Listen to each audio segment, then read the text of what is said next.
No matter how well made your video is or how many people see it, that still won't guarantee you'll get conversions.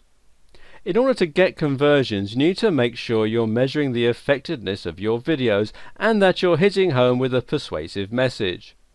This is the last piece in the video marketing puzzle and will help you start turning your viewers into paying customers. When you create the script for your video, it's crucial that you are persuasive in your calls to action and in trying to get people to part with their cash or contact details. Persuasive writing means writing in such a way that people will want to follow your advice, which in a sales and marketing context normally means to buy your things. And this is the exact same for a video, except you'll be delivering the message in a different way. This changes a few things, while a few other things stay the same. Some universal tips that apply to any kind of persuasion include appealing to facts, statistics, and authorities. The more you throw in, the more credible your statements will seem. Likewise, use testimonials, or interviews in the case of a video, and also use case studies. Building your arguments on agreed facts and obvious statements. Everyone likes money, right? And that's a good place to start if your product offers to make your buyers cash. Give something away free. You know, a little taster can go a long way to whetting the appetite as long as what you're offering is high quality. Use social cues. For instance, find out why everyone who is anyone uses whatever it is that you happen to be selling. Use repetition to keep returning to the key points in your message. Bear in mind that listeners will remember the first and last statements you make more than what goes in between.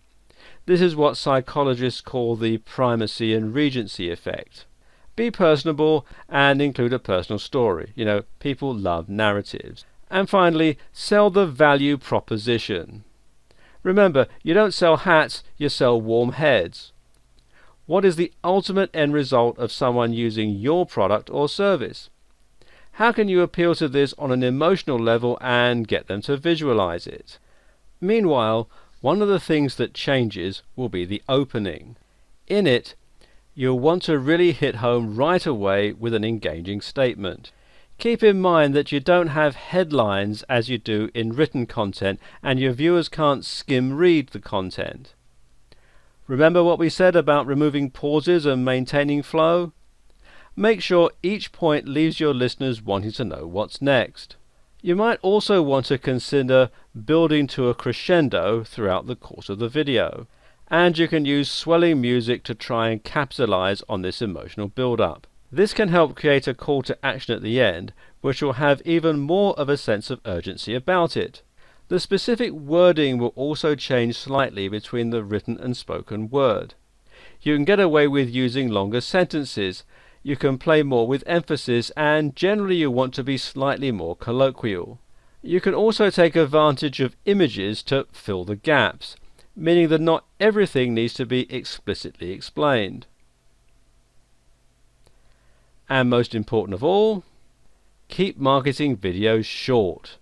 People are generally in a hurry and don't have time to watch hours of video. The faster you can deliver your message, the more likely the whole thing will actually get listened to. When you create commercials or a video series, chances are you won't want to be persuasive all the way through. Instead, focus on being engaging and entertaining, and include your call to action right at the end. If your video is designed to be shared, remember what types of things get shared and why. Remember, people share videos to express themselves and as a means of communication. Ensure your content facilitates those things. The best way to make sure your videos are doing what they're supposed to is to measure whether or not they're working. One way to do this is by looking at your YouTube analytics page, which is one of the advantages of using YouTube. Here you can see which videos are the most effective and popular at holding people's retention. The Audience Retention tab shows you how long people are watching for. You can see how people are getting to your videos, that's the Traffic Sources tab, and you can see when you have spikes and troughs in views. Pay careful attention to what's working in terms of promoting your videos and which videos appear more popular, and learn from this. Now, don't be too alarmed if your retention rate seems unusually low. Generally, 50% is considered very good, and 30 to 40% isn't too unusual. Now, that doesn't mean there's no room for improvement though. Additionally, in some cases your videos might have a singular purpose, as is the case for a promotional video on a landing page. In this case, you can test the effectiveness of your video by looking at your sales before and after the video. From here you can try tweaking elements of your video, anything from the colors to the lengths to the music and so on, and you can see how this impacts on your sales. You can even use split testing software to test two different versions of your page and see which one generates the most sales. You then keep the most successful version. This is the excellent thing about video marketing, and really any kind of online marketing. If you keep learning on the job and you keep improving and tweaking your strategy, then eventually you'll drive your conversion rates up. This way, you literally can't fail as long as you have enough time to keep trying.